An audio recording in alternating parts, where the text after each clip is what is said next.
Vaishali police as alleged by the family. And after that, right from yesterday morning, we have been tracking this story. And today, finally, the defense minister of our country had spoken to the chief minister of Bihar, and he has assured action in this incident that took place on 25th February midnight.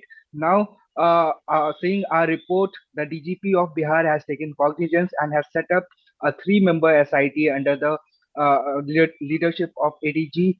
And now we are hoping that justice will be served.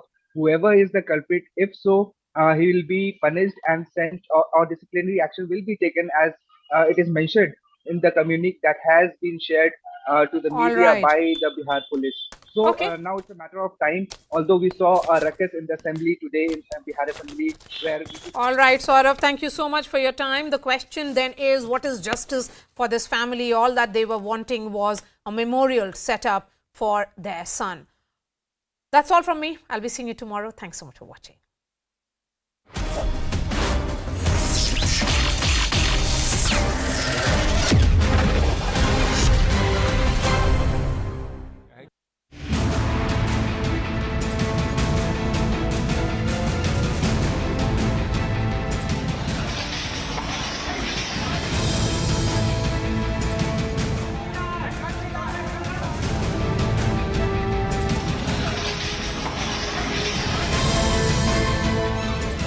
हर समस्या के दो समाधान होते हैं, भाग लो या भाग लो। उसका सामना करो, उस प्रकार की कार्य योजना बनाओ और उसके समाधान के स्तर पर पहुंचाओ, जैसे कि 6 वर्ष के अंदर किया गया। पूरी तरह से कानून व्यवस्था ध्वस्त है, पूरी तरह से मुलजिम पकड़ नहीं पा रहे, निर्दोष लोग सताए जाएंगे, असली मुलजिम पकड़ नहीं पाए।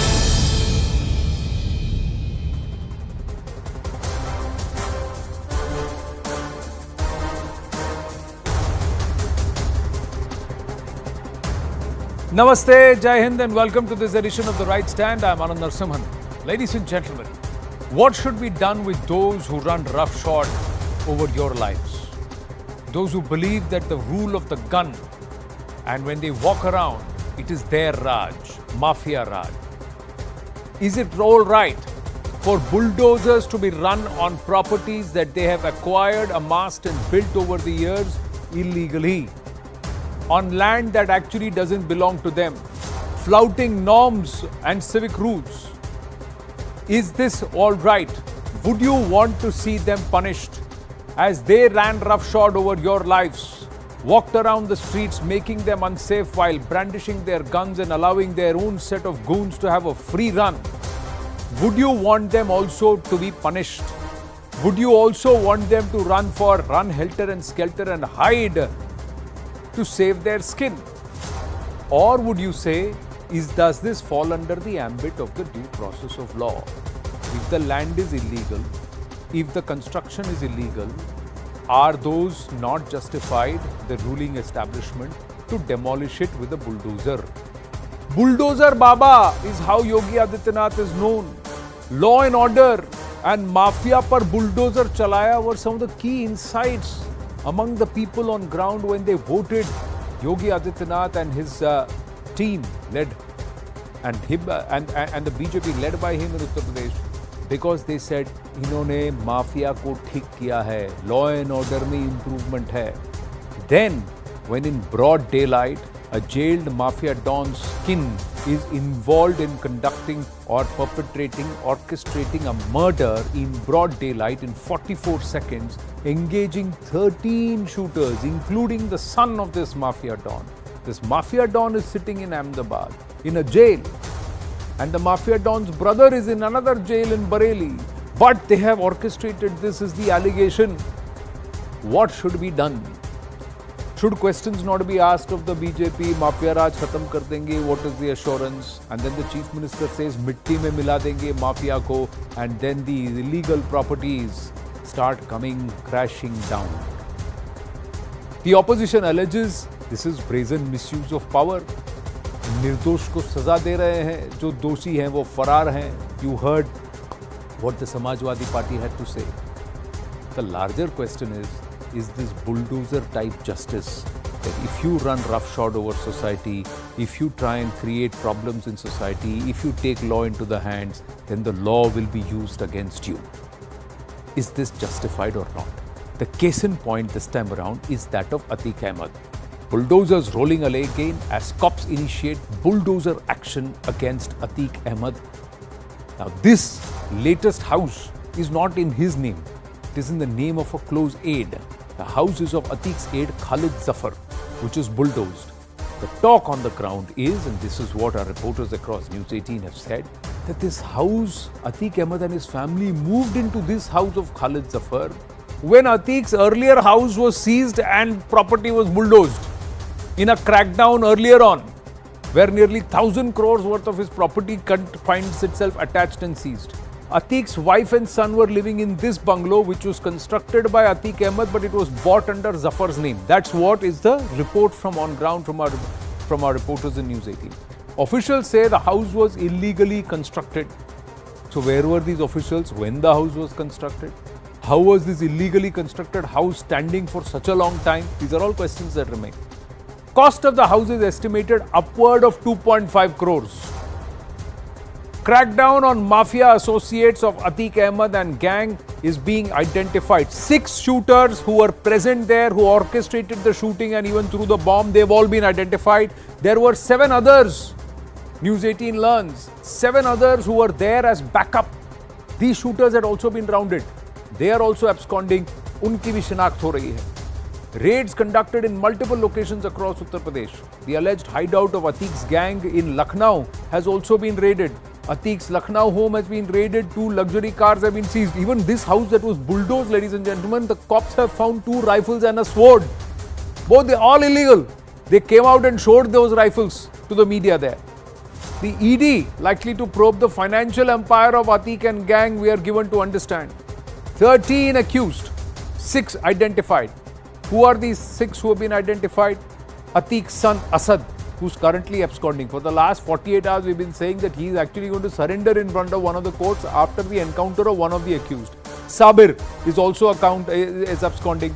Guddu Muslim, another accused, absconding. Ghulam is also absconding. Arman is also absconding. Arbaz has been killed in encounter. Now, if after Arbaz was killed, the word is all of these people, not in Prayagraj but somewhere else, want to surrender in court because they fear for their life. Now, what has also happened is, amid the crackdown, 2 BJP netas have warned of an encounter-like action against Atiq Ahmed. They have turned around and said, जैसे विकास दुबे की गाड़ी पलटी थी, वैसे ही अतीक अहमद की भी गाड़ी पलट सकती है. Listen in.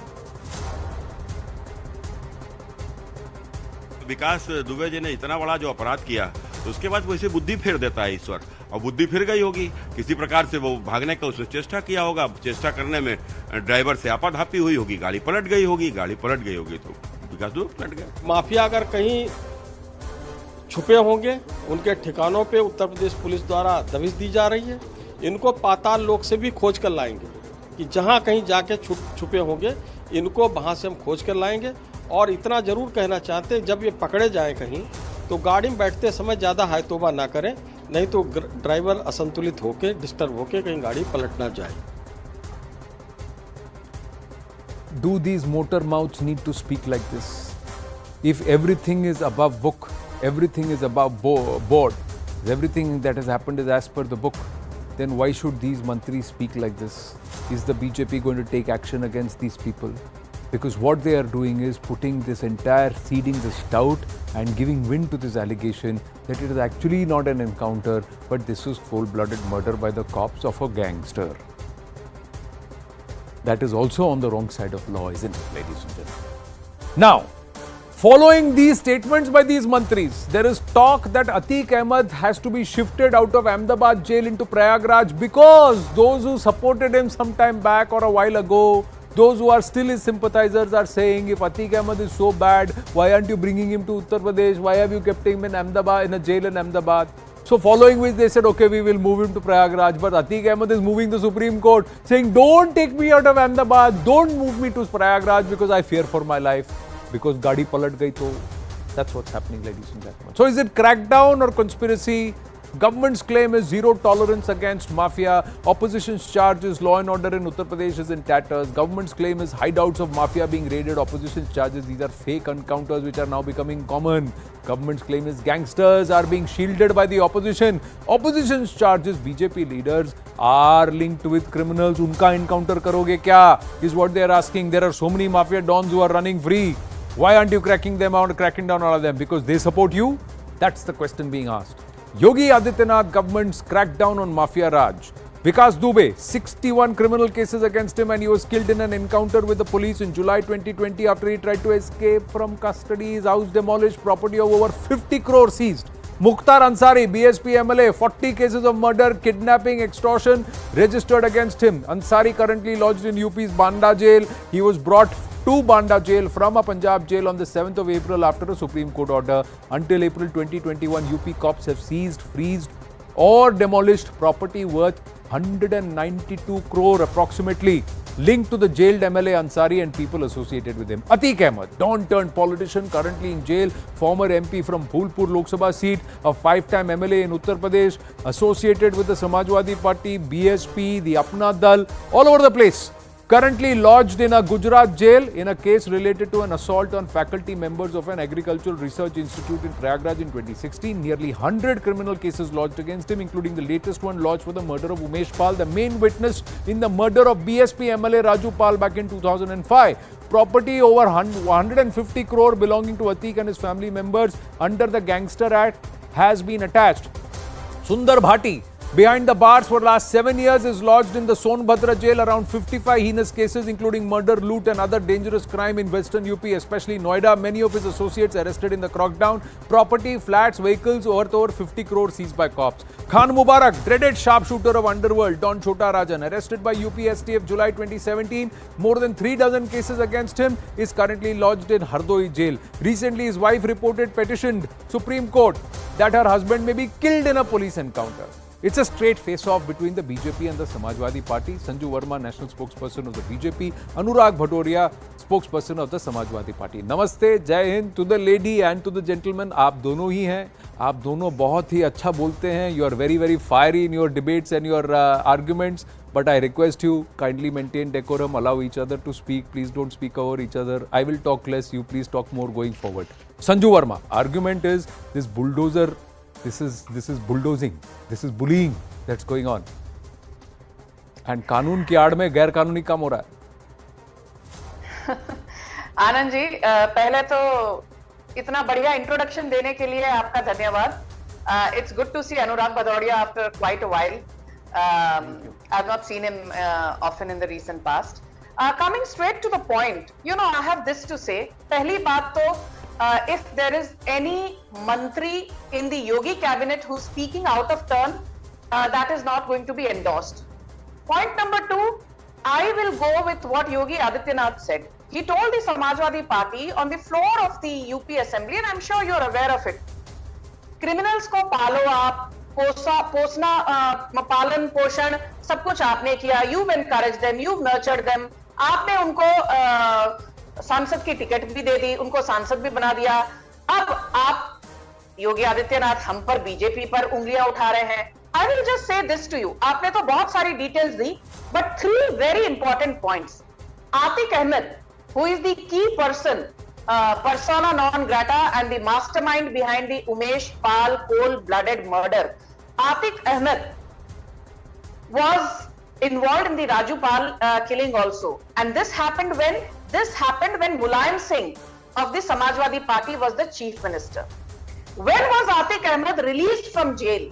He was released from jail in 2012 when Mayawati of the BSP was the chief minister. उनको सांसद कब बनाया गया? उनको नहीं, उसको कहूंगी. आतिक अहमद को सांसद कब बनाया गया? 2014 में, when Mulayam Singh Yadav के बेटे Akhilesh Yadav was the chief minister. The limited point I'm making is right from 2008 onwards till 2014, be it Mulayam Singh Yadav, Behenji Mayawati or Akhilesh Yadav, you look at the track record, they have been shielding this man. And today he's cooling his heels in the jail with 100 criminal cases lodged against him. And why are Samajwadi Party members pontificating, Right. hyperventilating? Are they- यदि आपको okay. लगता है कि आतिक अहमद कसूरवार नहीं है, तो आप चुप रहिए। Please. कानूनी प्रक्रिया जो Okay, है वो please कानून yield. अपना काम करेगी। Please yield. Now let Anurag Bhutoria respond. Yes, Anurag जैसे Bhutoria. कमाल की बात है भाई, सरकार भारतीय जनता पार्टी की है। भारतीय जनता पार्टी की सरकार में दिन दहाड़े बम चल रहे हैं, बम गोली मारी जा रही है। किसको? पुलिस वाले को। सुरक्षा में लगा पुलिस वाले को गोली मार दी गई। सोचो आप, क्रिमिनल की हिम्मत देखिए आप, पुलिस वालों पे गोली चला रहे हैं। उमेश पाल को गोली मार दी, उनके साथियों को गोली मार दी और पुलिस वालों को भी गोली मार दे रहे हैं। मतलब सुरक्षा में पुलिस वाले लगे हैं, उसका भी यहाँ अपराधियों पे खौफ नहीं है। लेकिन बजाय इसको कि सरकार को मानना चाहिए कहीं ना कहीं सरकार की कमी है, जिस वजह से अपराधी इतनी उनमें हिम्मत आ रही है। और आप क्या बात कर रही है कि पहले ऐसा, तो ऐसे मैं पूछने लगूंगा, आप तो पास्ट की बात कर रहे हो, तो प्रेजेंट की आपसे पूछ लूं कि आपका हाथ नहीं कपता है जब आपने लखीमपुर के सांसद को टिकट दी थी? वो तो अभी भी सीटिंग एमपी है, जिसके बेटे ने 4 लोगों को रौंद दिया। ये सवाल आपसे पूछूं तो आपके पास जवाब नहीं होगा। इसीलिए मैं आपसे कह रहा हूं कि बात ये नहीं है, बात यह है कि उत्तर प्रदेश के, अभी आपसे पूछूंगा लखीमपुर में घटना कैसे हो गई, कानपुर में घटना, अभी माँ बेटी कैसे जला दी गई, कैसे लखनऊ में दिन दहाड़े ब्लॉक प्रमुख को उड़ा दिया गया, किस तरह से कानपुर में विक्रु कांड हुआ जिसमें 8 पुलिस वाले मारे गए, कितने उन्नाव की घटना गिना दूं। आज आप देख रहे हो प्रयागराज में दिन दहाड़े गोलियों से उड़ा दिया गया। इसके मतलब यहां पे सबको मार दिया जाए और आप उसको ढकने के लिए, पहले 2000 में ये होता था, 2004 में वो होता था। अरे भाई, जिम्मेदारी आपकी है। हम विपक्ष के नाते आपसे सवाल पूछ रहे हैं कि भाई आपने कहा था 0 टॉलरेंस, आपने कहा था अपराधी या तो जेल में, जेल के बाहर है, लेकिन अपराधी पॉइंट आपका अपराधी कैसे जिंदा है, उनकी हिम्मत कैसे पड़ी? Anurag ji please yield. Sanju Verma respond. Simple point इनका ये है कि दिन दहाड़े 44 सेकंड में 13 शूटर तैयार थे, 6 ने गोली चलाई, एक ने बम भी फेंका, बाकी 7 बैकअप के लिए रेडी थे at a time when law and order is the talking point in Uttar Pradesh. Please respond. Anand ji, इन्होंने बहुत सारे इल्जाम भी लगाए। जब आप उन्नाव की बात करते हैं, आप कुलदीप सेंगर की बात करते हैं, आप लखीमपुर के किस्से की बात करते हैं, please remember that your Akhilesh Yadav actually was roaming around with Gayatri Prajapati like a prized possession. It was the Supreme Court which intervened, and it was only then that Gayatri Prajapati was put behind bars. So please don't sit here and wax eloquent about the political morality of the Samajwadi Party, because your political morality currently is 0. And point number 2, if you look at the statement by Arvind Kumar Chauhan, the vice chairman of Prayagraj Development Authority, and if you listen to the statement by the commissioner of police of Prayagraj, they have both said one thing which is very interesting and which no channel has highlighted. It was since 2020, 1 साल पहले नहीं, 2 साल पहले नहीं, लगभग 3 साल पहले, 3 साल से लगातार शो कॉज नोटिस पर notice, Atiq Ahmed sons, his confidant Zafar Ahmed, Shaista Parveen, his wife, who's also involved, Khalid Jafar, जिनके घर में Shaista Parveen, the entire family of Atiq Ahmed has been staying, इन सब को illegal construction। ये बात हमने यहाँ न्यूज 18 एक मिनट, ये बात हमने न्यूज 18 में कही है। We have said this that multiple notices and they didn't respond, but you have not responded to the question. May I just finish, please? Yeah, I'm coming back to you only, Sanju ji. You have not answered the question that din dahade, how are there 13 shooters ready to orchestrate a murder right in broad daylight in 44 seconds in a busy road in Prayagraj? बम, सोचो आप, बम चल रहे हैं। मैं दे रही हूँ जवाब आनंद जी। मुझे जवाब, आपने सवाल पूछा, मेरा जवाब सुनिए। मुझे ये नहीं मालूम था आपको थिएटर का भी एक्सपीरियंस है। नहीं, बहुत अच्छा, बट वेरी गुड। नहीं, बट वेरी गुड। आपने देखा झोला में कैसे लेके आए, बट वेरी गुड, बम फेंक रहा है। नहीं, but very good, very good, very good. सोचो आप, कमाल है भाई, उत्तर प्रदेश से ये अच्छा, ठीक है। अब उनको जवाब दे, मुझे ये नहीं मालूम था कि आपको थिएटर का भी अनुभव है, मुझे ये नहीं मालूम था। समाजवादियों बताओ, बम गोली आप ब्यूरोक्रेट हैं, अच्छे वक्ता हैं, आप पॉलिटिशियन हैं, बट मुझे ये नहीं मालूम था कि आपको थिएटर का भी अनुभव। अच्छा ठीक है, उनको बोलने दीजिए। अच्छा बोलने दीजिए जी। You know, I was not allowed to complete, and नहीं, please complete, Sanju ji, please come. Yes, I'm completing. Please let me have my say. You know, Anand, if you don't give me chance, आप बोलिए, संजू जी, आप ही बोलिए। हाँ, अभी अनुराग जी थोड़ा चुप रहना सीखिए। पहली बात तो ये that 6 show cause notices, at least 6 show cause notices were sent about the illegal encroachment, so to say that summarily एक दिन गवर्नमेंट ने सोचा कि भाई बुलडोज करना है, लोगों को दिन दहाड़े मारना है, नहीं, कानूनी प्रक्रिया के तहत जो करना था किया, but Atiq Ahmed, his wife, his sons, his confidants refused to bite the bullet in terms of complying with the law of the day.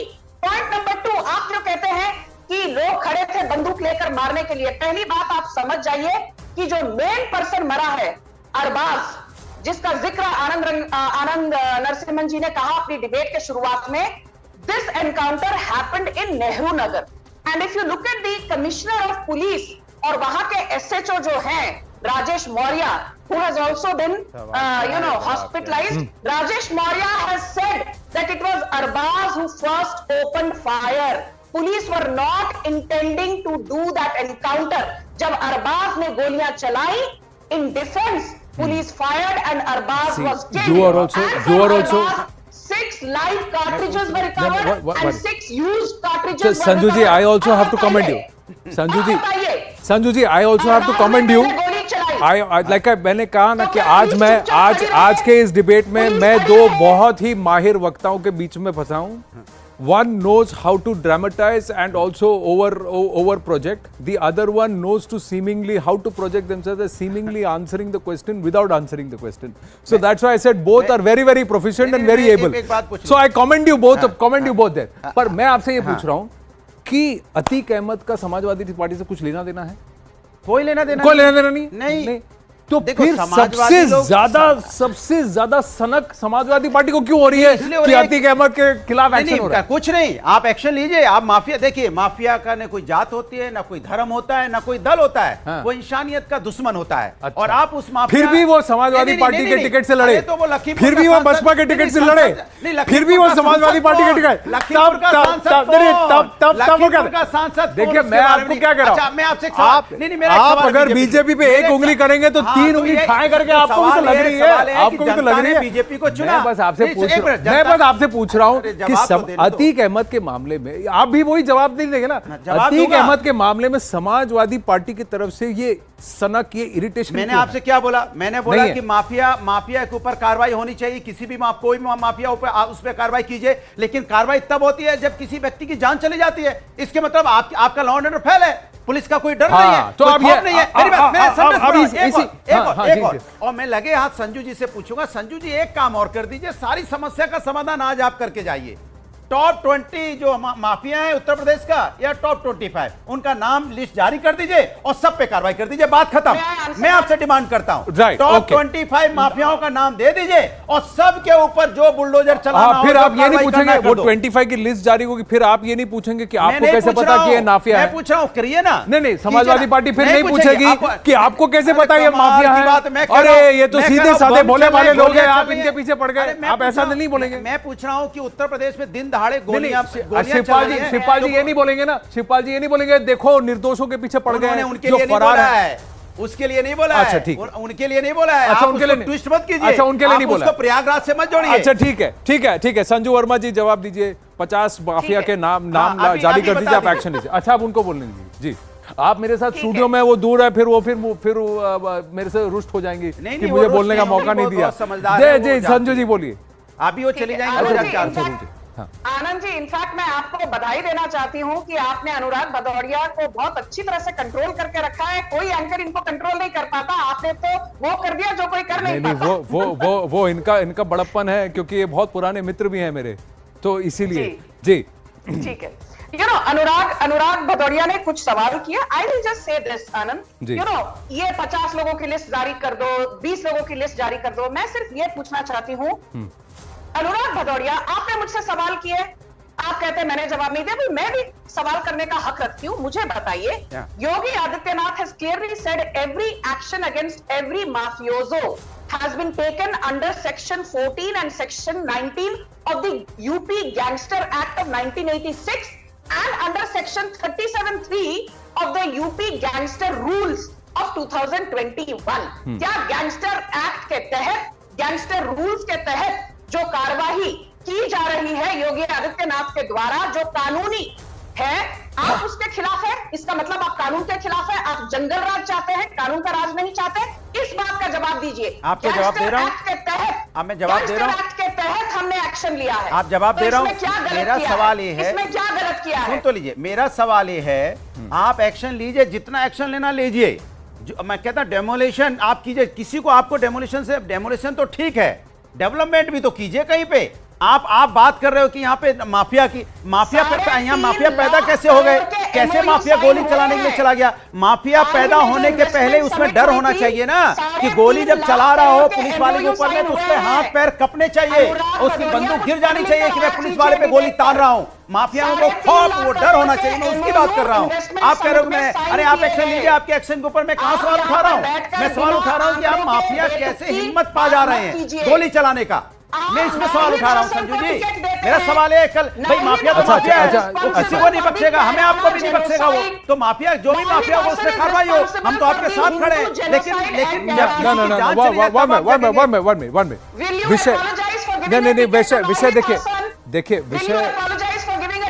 विषय सिर्फ एक है। I have to wind up the debate. I have run out of time. My simple point is that if the law and order, if the mafias, allow me please kindly to just have 20 seconds of concluding this. There are questions both ways. First question to the BJP, because it's in power and Yogi Adityanath has said on the floor of the assembly कि mafia को मिट्टी में मिला देंगे। अगर mafia के अंदर इतना खौफ पैदा करना है तो उनकी हिम्मत नहीं होनी चाहिए कि बंदूक उठाएं। That's the first part. Second part is that political parties who in the past have patronized such mafia today cannot call themselves holier than thou when the is actually coming from their corners. That should also not happen, that there should be no cover fire given to mafia. Anurag Bhadoria, Sanju Verma, always a pleasure having you on the right stand. Thank you very, very much. Thank you, Namaste, Thank namaste, you. namaste. Thank you so much. इससे पहले कि आगे बढ़ें, अनुराग जी को मैं धन्यवाद देना चाहूंगा, बड़े अरसे बाद आप मिले हैं। Thank you very much, thank you very much, thank you. So as we move on, ladies and gentlemen, from Uttar Pradesh we turn the spotlight to Punjab, and big news coming in on Amritpal Singh. On to a CNN News 18 mega exclusive. Our investigations editor Manoj Gupta getting us these inputs as we have accessed ISI's new blueprint on Punjab. Top sources are telling your channel that Pakistan ISI is increasingly controlling the management of Sikh shrines in Pakistan and Sikh affairs. They are trying to control it via this route in India. In January 2023, Pak government appointed an ISI officer as the CEO of Project Management Unit. The ISI officer was tasked to oversee Gurudwara Darbar Sahib, Kartarpur Sahib. ISI has launched Amritpal in Bharat in August 2023 after coaching him in Sikhi and also the history. Very clearly in line with the Bhindranwale Khalistani separatist secessionist narrative. Amritpal learned to have visited Georgia before his launch in India from Dubai. So he went from Dubai to Georgia, spent time there and then came to India. Sources say that Amritpal could have been coached in Georgia. Pak ISI wanted a cult figure in flesh and blood to fan the flames of Khalistani separatism in Punjab. ISI is building a brand and cult, we're quoting the report, around Amritpal and also bankrolling his campaign. They have no money to run the country, but they are finding funds to bankroll secessionist activity on Indian soil. And they're also bankrolling the campaign on social media. We brought you the details, we'll share that with you again. Amritpal Singh is promoting a fundamentalist form of Sikhism. Just to remind our viewers, Amritpal and his followers vandalized a Gurudwara in Jalandhar by bringing out sofas and chairs put in the Gurudwara for the senior citizens in the Darbar Hall. They threw it out, saying that nobody can sit on a higher level or the same level as Guru Granth Sahib. They forgot the fact it was for the convenience of the disabled and the aged, that it was done with no disrespect to Guru Granth Sahib. But that's what they made the ruckus. So this is what the bent is. Now, there's a major social media push. Like I said, we'll share those details again. We put it out here on the right stand. We're putting it out here once again in connection with this entire news break. It's been given by the ISI through indirect funding to Amritpal. The funding is coming in from Canada, the United Kingdom and other parts of the world. These social media websites, Facebook and Instagram accounts are used to spread fakery. These methods are used to upload thousands of pictures of suppression of Sikhs in India. They're advertised also, and these ads can be seen in Canada, the UK and Germany. These ads are designed in such a way that they are only going to the accounts or they're targeting specifically youngsters and among the Sikh fraternity, especially between 18 to 25 years of age. These ads are targeted toward names and surnames like Singh, Kaur and other related Sikh names, and they are very, very distortionist and misinforming in terms of the content. But they want to influence these minds, and they've been running for almost a year now. Through these social media posts, they are creating millions of dollars for funding, and all these ads are linked. And they are linking Bhindranwale with Amritpal Singh. Similarities are being drawn. Another interesting point made in the analysis is that these comments in the posts are not organic Indian Punjabi comments, but their language suggests that they are emanating from Punjab in Pakistan. And in another interesting analysis, Amritpal Singh is being projected in all ways, many ways like Bhindranwale. Walking, talking, even the way he wears his pug, the way he is talking, the frames, the way the pictures are being clicked, soul poses like Bhindranwale. And he is surrounded by people who have arms, rifles, swords, etc. So very similar, the whole development and the way the build-up is happening. Nearly 43 years later, ladies and gentlemen. Get a move on here on the right side. Interesting turn of events that's happened, picking up a lot of interest. A drone shot down by the BSF in Punjab has now raised a lot of eyebrows as the flight path indicates China-Pakistan nexus very clearly. A drone in June 2022 flew from Fengjian district in Shanghai in China.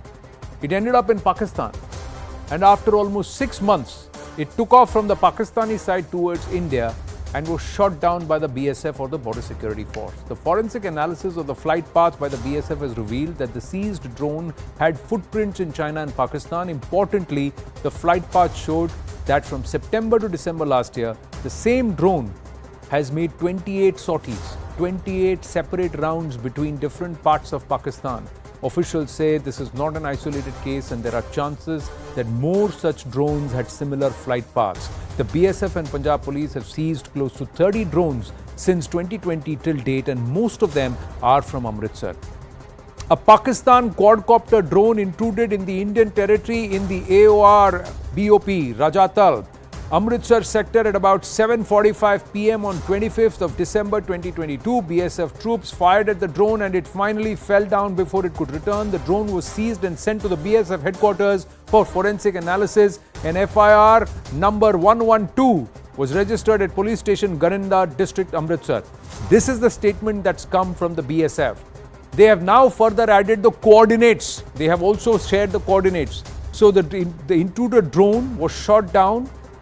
That's been shot down, was first seen, has made a sortie on the 11th of June in 2022 in the Fengjian district of Shanghai. So where is Fengjian district of Shanghai? On the easternmost part of China. 24/9, September 2022 to 25/12/2022. So September to December 2022, it was flown in Pakistan about 25 times and in the regions of Khanewal in Punjab in Pakistan. On the 25th of December, it was shot down by the BSF, and that is also the border operator, the personnel there in Rajatal in Amritsar. So it's from Shanghai, it's come all the way to Pakistan, flown about 25 times there, and then it's tried to enter India. Let's try and go across to Lieutenant General KJ Singh joining us at this point, General Officer, former General Officer Commanding in Chief, Western Command. General KJ Singh, namaste. Jai Hind, Anand, thank you. It's a very interesting topic you brought up because Rajatal is a very sensitive place. You know, it's very close to where the current chaos is being unleashed by Amritpal and his gang of people. And it's very worrying. In fact, this drone, I have tried to do some study and analysis of this. See, Pakistan has taken hold of some of these captured or fallen drones which were with Taliban. So some kind of compromising of predator technology had taken place. Then they have mixed it with rainbow drones of China and also Falco of Italy. Because traditionally Pakistan has been sourcing large number of drones from China and even Italy, Luna and such varieties. Now here there is a cocktail amalgamation made of these, and this is where the danger is there for Americans whenever they supply weapons to such countries, because Pakistan invariably shares it with China, and they jointly do some tinkering, and then they make it very lethal. And this drone has got capabilities of spying, espionage. It has got encryption technologies, and it's really a combat version which can be used for multiple uses. So here it was probably being used to develop, deploy some payload, bring some weapons on this side. See, you are seeing people like this new group which has come up. People are roaming around with AKs and all. Correct. Now, where are these weapons coming from? They're obviously coming from that side. And Pakistan is hell-bent on pushing in drugs, weapons. But quickly, can China be held culpable here? Because this is a used drone. It's not fresh drones. So No, China is very much culpable, and I'm sure our relevant people will flag it for China to see. We should share the forensic evidence with them. This drone has been flown in China near Shanghai, yes, Anxi province. So that would probably mean that it was fine-tuned, it was tested over there, and then brought to Pakistan. Interestingly, it is flown within Pakistan. correct. Also, probably they've been trying to locate activities of Tehreek-e-Taliban Pakistan, because Pakistan is also at war with itself. Inside Pakistan, there is an implosion taking place. Correct. So it's been used for multiple purposes. Did they do that to spy there, or did they do it as a practice run, recce run, to see how far it can go, how effective it is in terms of the drop? Because across the border, if it has got to travel a fair distance of at least 40 to 50 kilometers, can it pinpoint the location? Can it do that? That is still again subject to surmising. And one aspect is it's been tested in China, or it's been used in China, and it's now seen in Pakistan. It's coming to Indian soil. It's not that Pakistan can say we just supplied them the drones. How they use it is up to them. This seems to be the handiwork of people working in cahoots with each other. General KJ Singh, thank you very much. I have to keep this conversation short because we've just got more news coming through. Before we move on, ladies and gentlemen, and ahead of taking a break, CNN News 18 exclusive yet again. Manoj Gupta, our investigations editor, getting us details on Pakistan, where under IMF pressure, Pakistan has withdrawn electricity and gas subsidies. The federal government has jacked up power tariff for the export industry by 12.13 rupees per unit, 12 rupees 13 paisa per unit, Pakistani rupees. As per details, the increase in power tariff is made to implement IMF conditions. The government also has ended the subsidy on power for the export industry. The power supply to the export industry at 19.99 rupees per unit has been withdrawn according to the notification. The power division has written a letter to K Electric and all other power distributing companies for the implementation of this decision. The federal government already has agreed to raise prices of electricity and gas as Pakistan and IMF move closer to the revival of the $7 billion extended fund facility stalled for months. Now, it is important to mention here that the IMF has placed 4 prior actions to meet the external financing gap of $7 billion, including 1. Imposition of permanent power surcharge of 3.39 rupees per unit plus 0.43 paisa. So that's a total of 3.82 rupees per unit.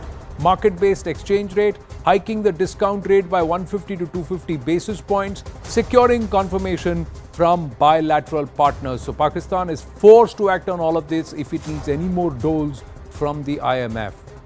We're going to take a very, very short break. When we come back, we turn the spotlight towards the G20 summit, where the foreign ministers across various nations are now going to assemble for a dinner, even as Antony Blinken will be touching down onto Indian soil.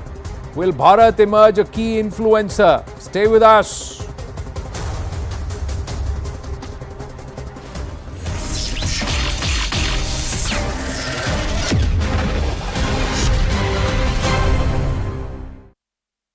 In a jiffy. It'll take him a while. We heard what Supreme Court said.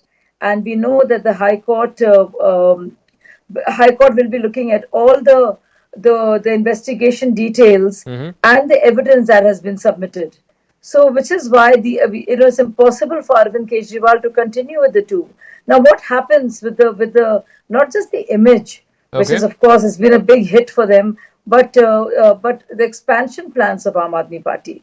Do you see him keeping Manish Sisodia in charge of the portfolios while he's in the jail, along with Satyendra Jain, as well as many others, to be seen as somebody with them asking votes, especially somebody who comes from a anti-corruption background? I mean, that was the genesis of this party, wasn't it?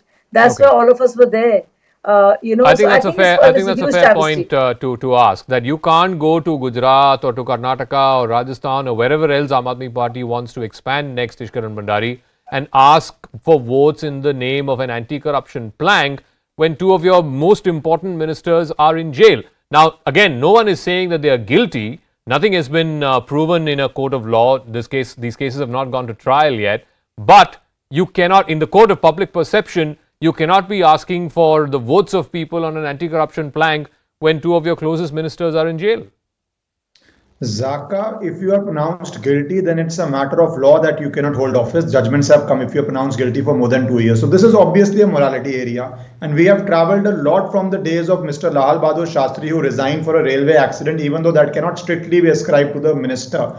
And in this case, Mr. Satyendra Jain's case, a PIL was moved in the Delhi High Court, where the Delhi High Court dismissed that PIL, saying that it's the cabinet, the chief minister's decision to keep somebody in the cabinet or not cabinet. They didn't want to interfere in it. They didn't want to observe the powers of the chief minister. But increasingly, it would have become untenable if a minister like Mr. Sisodia in jail with 18 portfolios, and further petitions would have been filed, which would have probably caused further embarrassment, whatever be the legal decision. Thus, I think it is not an extraordinary thing for them to have resigned. But what is interesting in this case is, as you started the debate, why one person's resignation was not taken for 9 months, why the other person resigned in 2 months, Delhi being the capital and the political capital. There would be a lot of speculation on that, which is for Aam Aadmi Party to answer. But definitely, as a practice, morality, a person in jail should not be a minister, be it from any party.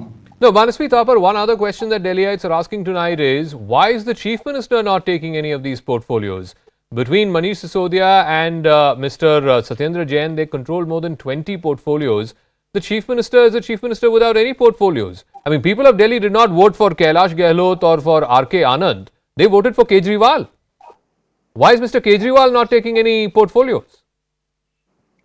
Zaga, it's a very interesting question, but the reality is lots of chief ministers don't take up lots of portfolios. While Modi ji was the chief minister of Gujarat, he did not have the most of the cabinet ministry. While people voted for him, the ministers keep on changing and the ministry keep on shuffling while he was here in Gujarat. So it's upon the chief minister, it's upon the cabinet council. But the reality is, I think it's a great step when there is an allegation, when there is a pre-trial until you are proven guilty. While the trial is on, you resign for your position. It's a great step from Lal Bahadur Shastri. Right now we are seeing Manish Sisodia doing it. It reminds me of the case of Lakhimpur Kheri, where Ashish Mishra did not resign while his son was still there. No. Manasvi, once again, let me reframe my question. Of course, it's the prerogative of the Chief Minister. He can decide who's part of the cabinet. He can decide which portfolio goes to who, and if he so chooses he doesn't want any portfolios, that's up to him. But the point is this. When I say people of Delhi voted for Kejriwal, they did not vote for Kejriwal to go and campaign in Gujarat or campaign in Punjab or campaign in Maharashtra. They want Kejriwal to run Delhi. The business of running Delhi had been effectively given to Mr. Sisodia and now to Mr. Gehlot. Mr. Gehlot controls, I think, about more than 10 portfolios. He is de facto running the administration of Delhi while Mr. Kejriwal is busy expanding the party. That's the intent of my question.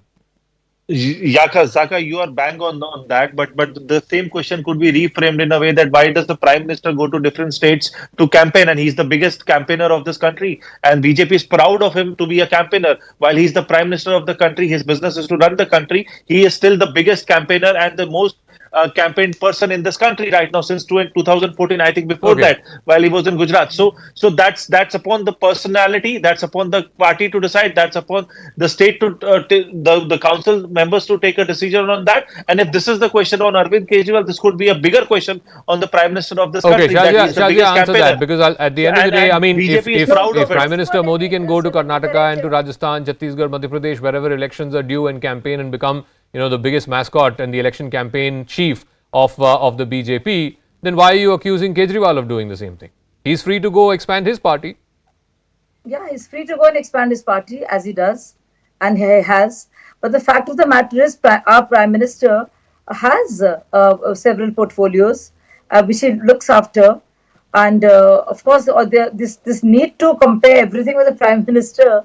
I mean, you can't fault it on any ground. But the fact of the matter is that while even if he was the Chief Minister of Gujarat, were there any state ministers who went to jail? Was there any corruption? Was there any scam under the watch of CM Modi ji and as PM too? Again, a very straightforward, simple question. Today you knocked on the doors of the Supreme Court. The court said it's not procedural. Go.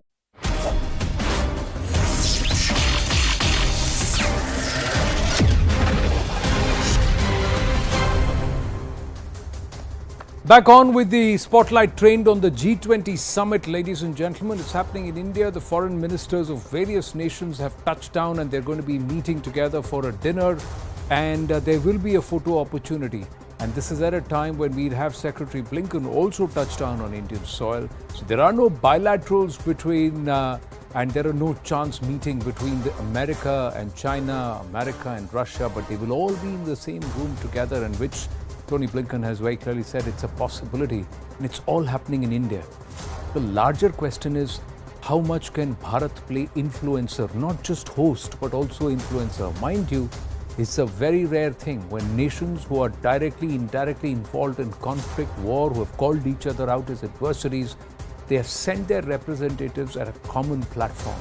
At a time when we're seeing more than 1 year to the Russia-Ukraine conflict, all these people are present here. Foreign ministers from all the nations, the NATO powers who are backing Ukraine, Russia, China, they're all present here. G20 is largely for trade, but politics, geopolitics is not going to be kept on the side. It's going to be an influence. How is India going to influence? How much of a role is India going to play to assert itself, get nations together to continue to engage, even if there is a conflict on the other hand? James cleverly raised the tax searches on BBC with Foreign Minister S. Jaishankar during a bilateral today, but India sent a clear message across to the UK. Subramaniam Jaishankar firmly telling his UK counterpart that all entities operating in India must comply with the law of the land. This happened on the sidelines. Let's listen into what James cleverly said. I didn't see the documentary, but of course I have seen the reaction both amongst the Indian diaspora community in the UK and here in India. Of course, the BBC is an independent organisation. It's separate from government. And I have found that I still enjoy a very, very strong professional relationship with Dr. Jaishankar. I'm enjoying a fantastic hospitality here in Delhi. So I think the relationship between the UK and India is as strong as ever. It's growing stronger by the day. And I'm very much looking, whilst I'm here in Delhi, to build on what is already a good bilateral relationship. Interesting. He says BBC is an independent entity and works on its own, but the British government is concerned about the tax searches at the BBC's office.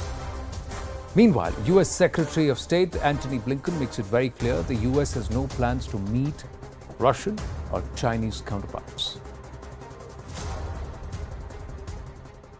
At the G20, Russia and China will both be sending their foreign ministers. Do you plan to talk to them one-on-one or talk to them in a group setting? And what do you plan to say to them about the Ukraine war? No plans to see either at the G20, although I suspect that we'll certainly be in group sessions of one kind or another together.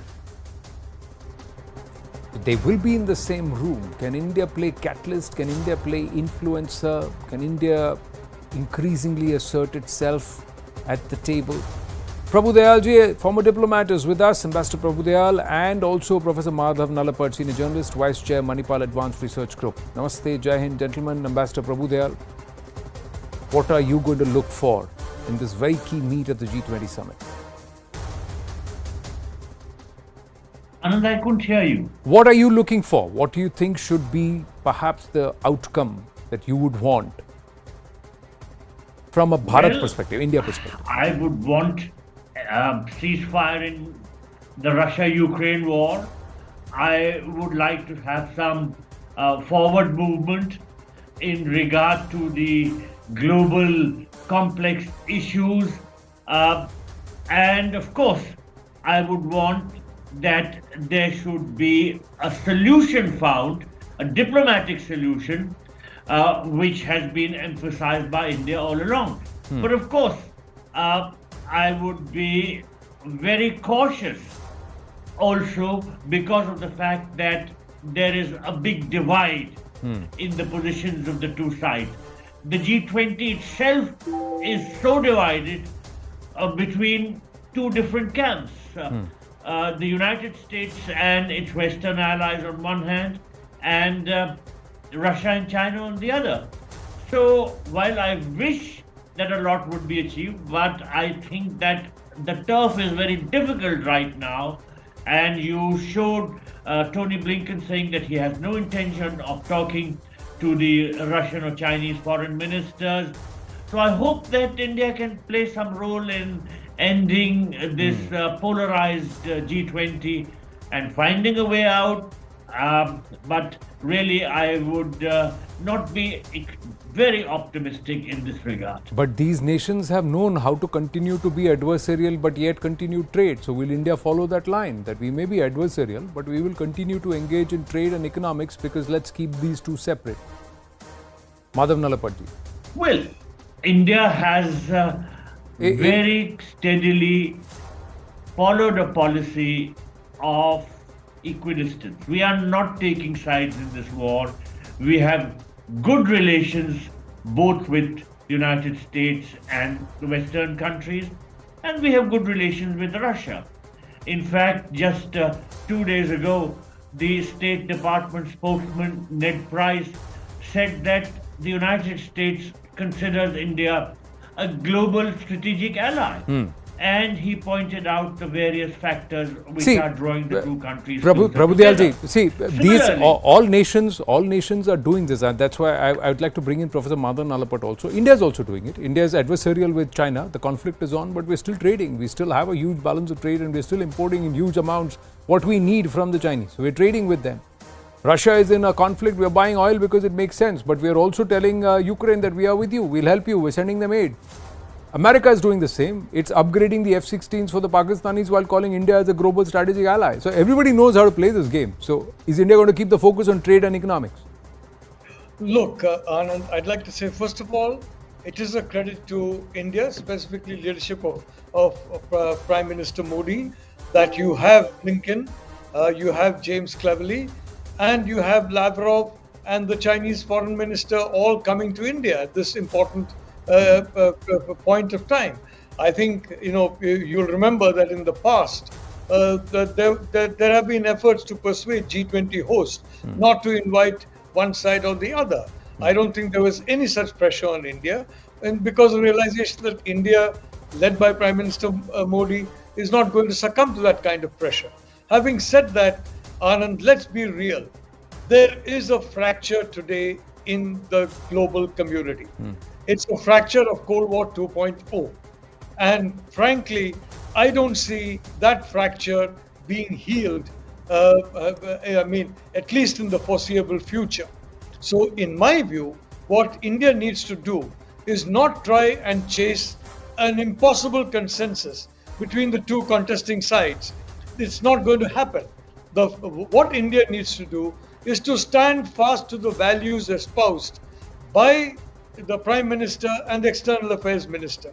The Global South, the importance of the Global South, the importance of supply chains, the importance of ensuring that these unbearable debts that have been created, especially in the last 15 years, some recourse is found to write down to something else, so that these debts are reduced, and that the sanctions that have been placed on Russia, the logistical challenges that have been placed, do not impact food supply in the manner they have. I think in bilateral meetings, Minister Jaishankar will be working on that. And in my view, Anand, let's not worry about who supports us, who doesn't support us. Remember Rabindranath Tagore, Akla chalo re, yadi tumar dakshune, koi ashe na, kabhi akla chalo re. I believe that Prime Minister Modi, and ably assisted by Minister Jaishankar, has a very good plan for the global south. And I think India needs to articulate that plan, work on that plan, and I think use the platform for what it is supposed to stand for, and also never forget why you are there. What is the intent with which India is pegging itself at the table and saying that we deserve a seat at the table, because we are representing aspirational nations that look up to us to lead their cause and champion their cause, especially in terms of trade and economics. So, and of course, G20 can exert key influence as far as pushing through certain aspects within the WTO too. So will we keep the focus there and keep the politics aside, the geopolitics aside? We'll have to wait and watch how this pans out. I have to move on for the moment. Thank you very much, Professor Madhav Nalapat, and also Ambassador Prabhu Dayal. Before we wind up, it's about our health. Does your artificial sweetener have erythritol? A study says that it raises the risk of heart attack and stroke. The sweetener called erythritol activates platelets, the blood cells which cause clots when they clump together. Such clusters block blood flow in different parts of the body. Since its presence or levels are not revealed on packages of processed foods, it is far safer to consume natural foods and avoid using sugar substitutes. This is not me. It's not just the study. It's also the words of cardiologist Dr. K. Srinath Reddy. Now, the US researchers, they actually studied over 4,000 people in America and Europe and found that those with higher blood erythritol levels were at risk, at an elevated risk of experiencing a major adverse cardiac event such as a heart attack, stroke or death. Dr. Mickey Mehta, health guru, is with us at this point. So what sugar should I have?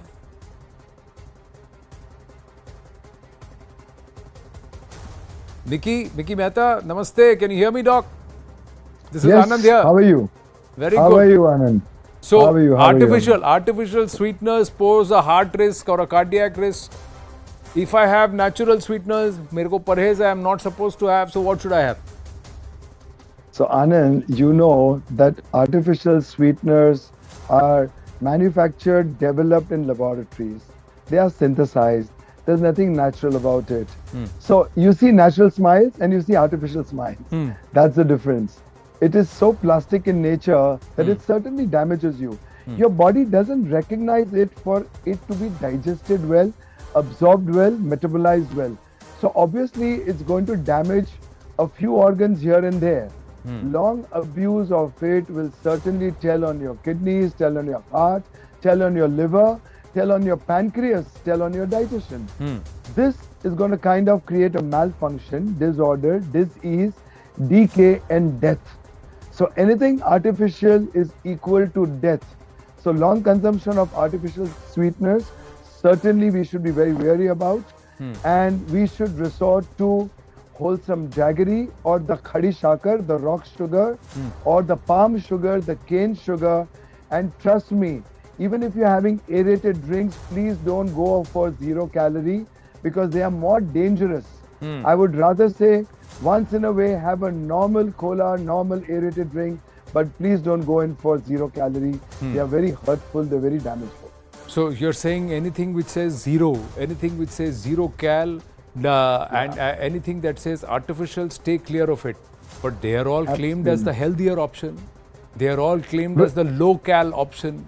They're all claimed as, the sugar without sugar option. Anand, the word health has been misused and misappropriated so much. Health only means that which heals. And health, the etymology of health comes from Latin, heal thy, heal them, heal thou. Nothing about such foods manufactured on assembly lines with flavoring, with preservatives, with color agents are healthy in any way, they are not healing in nature. Anything that comes from the farm is very healing and wholesome in nature. So in the name of health, the world is selling you junk. Well, have junk if you must sometimes, but don't make it a habit. Please be very aware of it. You know, it will leave an aftertaste. If you're very aware about it, it will not give you the real taste of the real sugar of the real fruit. Sugar comes out from fruits. So like raisins, like dates, like sugar cane. That sugar is real sugar. And real sugar doesn't hurt if it is taken in moderate quantities and average it out. And if you don't go insane with your sweet tooth, trust me, such normal sugars, they in fact nourish you, they give you creativity, they keep you up and bright, they liberate a lot of energy into you, they make you very productive, and they keep your brain functions bright. Right. But we are not against any brand here. I have to qualify that. Neither are we saying anything against anybody who's selling. We are just saying this is what the study says. Anything that is artificial is not healthy, especially artificial sweetener, which have a lot of erythritol in it. And Dr. Mickey Mehta says anything that is artificial, please stay clear of it. Natural is the safest, is the best. Have it in measured quantities. That's the better option rather than going overboard. Thank you very much, Dr. Mickey Mehta. Good to have you with us here on The Right Stand. And with that, we call it a wrap. Zaka is ready with brass tacks. Stay right here.